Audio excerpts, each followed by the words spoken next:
waters before and the waters after, now and forever flowing, follow each other. That's a verse from an old Chinese poem expressing what they call the Tao, the way, course, or flow of nature seen as spontaneous and liquid movement. The philosopher Lao Tzu, writing some 2,400 years ago, put it this way: the great Tao flows everywhere, both to the right and to the left. It loves and nourishes all things, but does not lord it over them. And when good things are achieved, it makes no claim to them. For the whole world is liquid, and even rocks, bones, and shells are pieces of sculpture whose forms memorialize the essential patterns of flowing water. In the West, we tend to think of the real as the solid, and our images of God are geological. Rock of Ages, cleft for me. Ein feste Burg ist unser Gott. A mighty fortress is our God. We look for firm, rigid ground upon which to stand.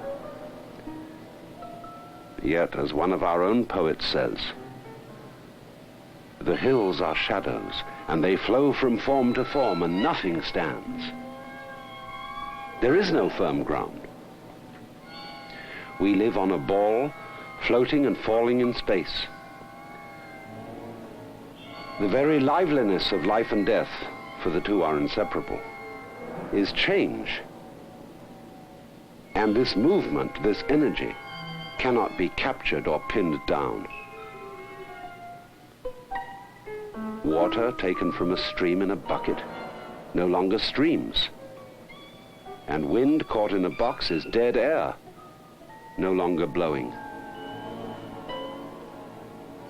Therefore, we must get away from the idea that religion, that God is something to hold on to, upon which to take a stand.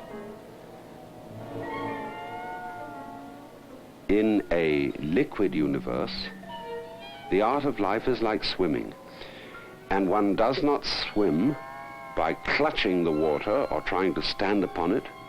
To swim, the body must relax into the water and float by the rhythm of breathing air out and in. Abandon then the ambition to define and fix everything, to shut the world up in boxes and pigeonholes labeled with words, and to hold on to yourself as a form of life which absolutely must and ought to survive.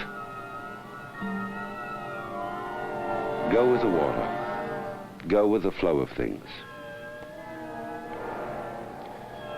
You, yourself, are like a whirlpool, a temporarily constant pattern or dance in streaming liquid.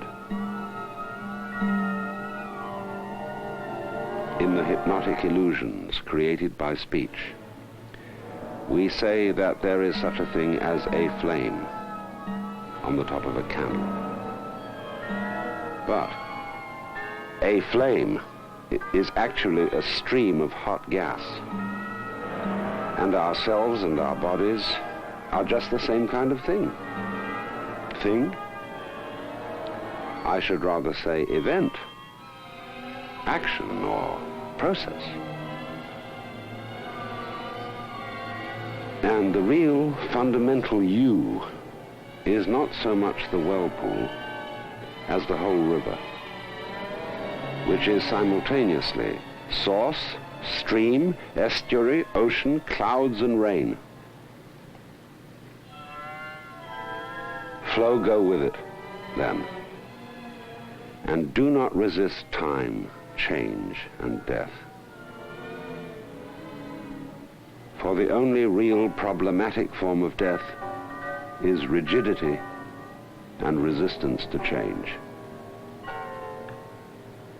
To quote Lao Tzu again, man at his birth is supple and tender, but in death he is rigid and hard. Plants, when young, are supple and soft, but when old, they are brittle and dry.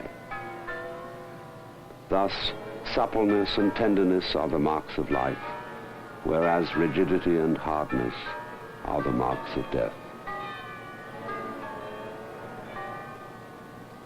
The waters before and the waters after, now and forever flowing, follow each other.